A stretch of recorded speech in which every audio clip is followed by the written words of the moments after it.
Ang Diyos na nagmamahal sa atin, kahit kailan hindi tayo sasaktan. Dahil ang tunay na nagmamahal, hindi mananakit.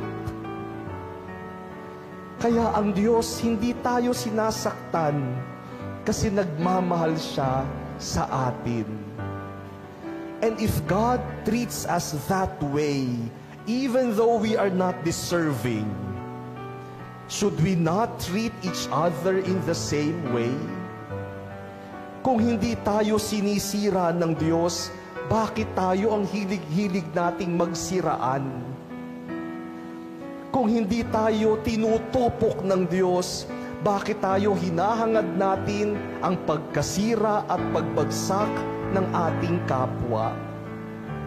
Kung hindi tayo sinasaktan ng Diyos, bakit ang hilig-hilig natin manakit at saktan ang isa't isa? Let us imitate God like that burning bush who touches us like fire but never destroys us. Huwag kang mananakit, ni huwag mong isiping makasakit, dahil ganyan ang Diyos sa atin. This program is brought to you by mga dapat sa simbahang Katolika sa Pilipinas.